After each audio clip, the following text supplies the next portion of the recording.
일본 정시가 33년 만에 최고를 기록을 했습니다.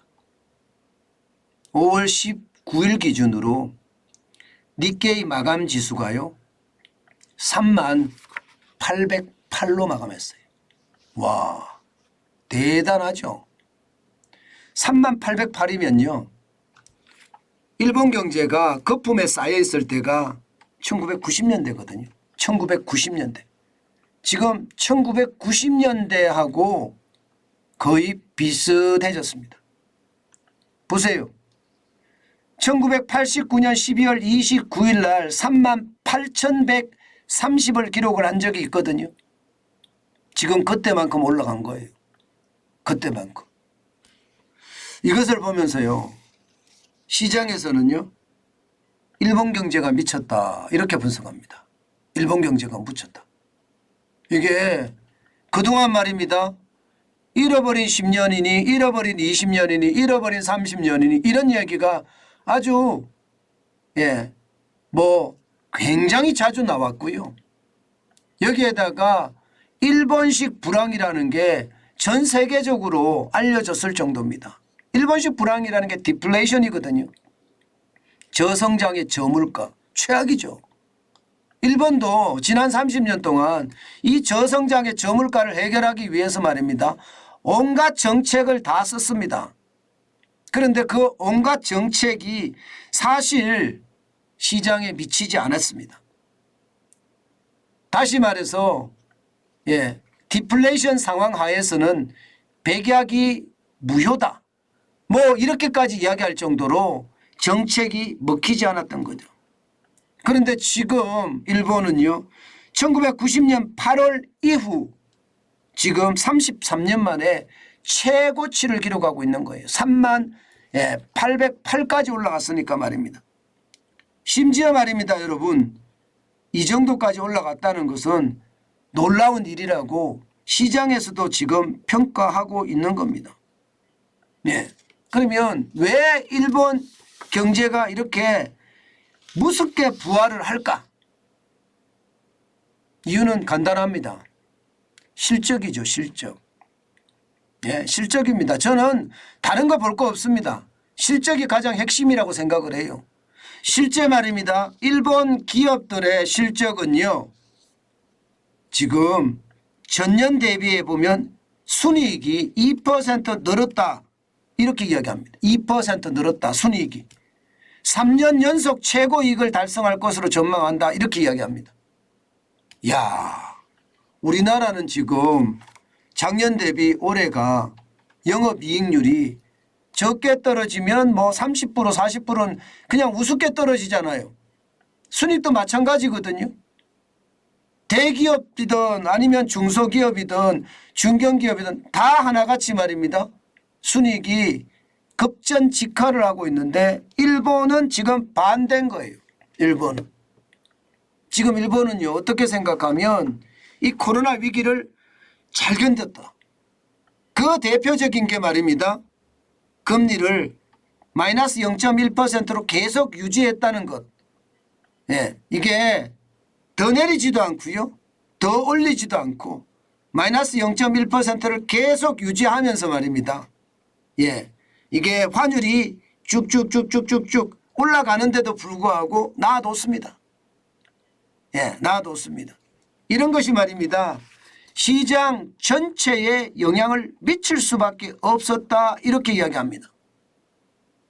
이것은 어떻게 생각하면 지난 30년 동안 온갖 정책을 다 썼는데도 시장이 움직이지 않았는데 이게 기본적으로 이 환율의 어떤 문제와 금리의 문제를 굉장히 조절을 잘한 덕분에 기업이 이익을 내기 시작했고요.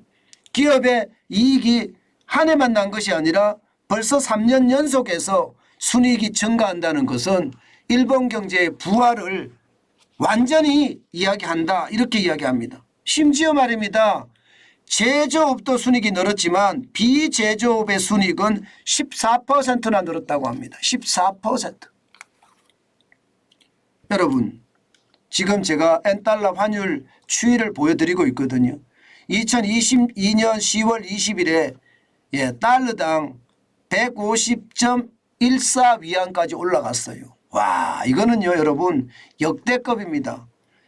일본의 버블 경제가 유행했을 때 1990년 3월 30일에 157.25 위안까지 올라간 적이 있거든요. 물론 뭐 그전에는 프라자 합의 이전이니까 우리가 좀 더 구체적으로 볼 필요도 있겠지만 일단 말입니다. 1990년대 버블 경제 이후로 최고치를 기록을 하면서요. 기업들이 수출을 굉장히 많이 늘렸습니다. 게다가 금리도 싸니까 돈 빌려서 제품 제조해서 전 세계에다 내다 파는 거 전 세계에다가. 그것이 말입니다. 엄청난 지금 성공을 거두고 있다 이렇게 이야기합니다. 게다가 비제조업의 순이익이 14%가 늘어났다. 이것은 여러분 엔화가 싸니까 한국 사람들도 대거 몰려갔잖아요. 그러면서 백화점을 싹쓸이한다 이야기할 정도로 백화점 가서 물건을 많이 샀습니다. 한국 사람만 그렇게 갔을까요? 중국 사람은요. 태국 사람은요. 베트남 사람은 다 마찬가지였을 겁니다.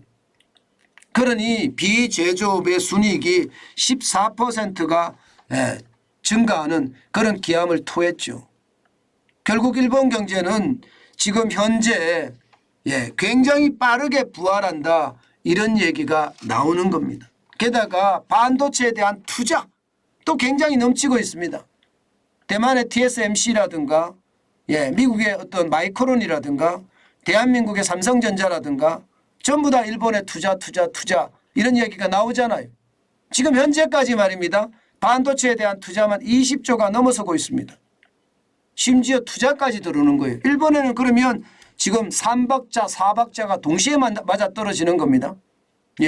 금리가 싸고 환율이 올라가서 기업의 순이익이 늘어나고요.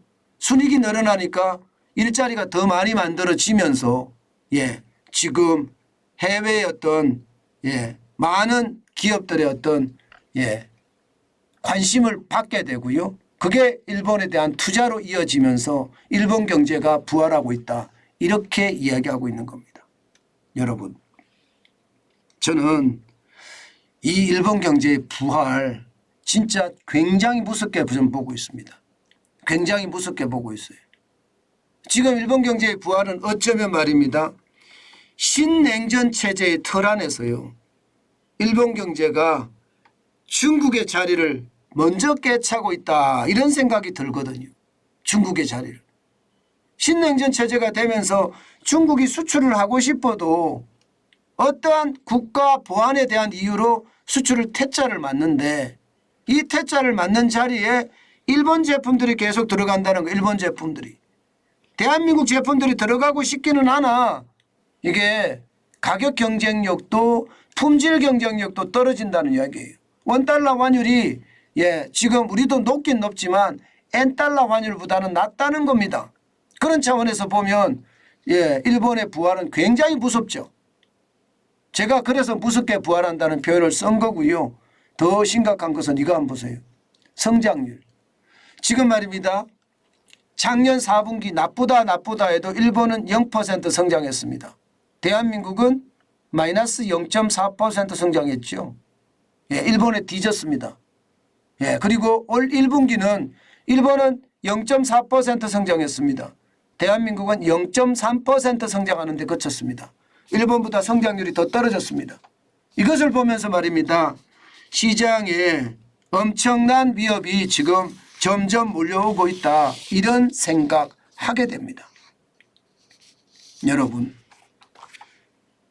저도 뭐 일본을 그렇게 뭐 마음적으로 좋아하는 사람은 아닙니다만은 이게 실사굿이라는 게 있잖아요. 자유진영의 연대라는 게 있잖아요. 이런 말입니다. 대한민국이 성장할 수 있는 그런 기틀을 가지고 움직여 줬어야 되는데 여기에 선전선동을 일삼고 마치 반이라면 죄송합니다. 이런 표현 쓰겠습니다. 그냥 쳐 죽일 놈이라는 이야기를 들어가면서 뭐 토착 왜구라는 등 온갖 화려한 말을 다 만들어내가면서 이게 대한민국 경제에 저는 약화를 시켰다고 생각하거든요. 그것이 지금의 결과를 초래하는 것은 아닌가, 저는 그런 생각을 해봅니다. 경제는 대한민국 같은 나라들은요, 실사구시가 핵심이에요. 실사구시가 잘 되면요, 그러면서 기술의 격차를 높여놓으면 어느 누구도 대한민국 무시 못합니다. 나라는 작은 나라일지 모르지만 그 힘은 그 어느 때보다 광대하다. 저는 윤석열 정부가 신냉전 체제에 잘 적응해서 말입니다, 중국의 빈자리를 대한민국이 꿰차는 그런 무서운 실력 발휘해야 된다고 생각을 합니다. 저는 중국의 빈자리를 일본이 꿰차는 듯한, 그리고 이 신냉전 체제가 일본 경제를 다시 부활시켜주는 그런 단초가 되고 있는 것은 아닐까, 저는 그런 생각을 합니다. 저는 일본이 부활을 하면 또 한 번의 새로운 경쟁자가 될 수 있다는 거, 이거 반드시 명심하고요, 거기에 대한 대비책을 마련해야 된다, 저는 그렇게 생각합니다. 일본의 부활은 사실 무서워요. 우리는 자유진영의 연대를 중시 여기고요, 신냉전 체제의 질서에 우리는 순응을 하면서도 일본과의 경쟁에서 반드시 이길 수 있는 그런 우리만의 노하우들을 계속, 우리만의 기술들을 계속 개발해야 간다는 것, 그게 굉장히 중요한 이야기라는 거 다시 한번 강조하고 싶습니다.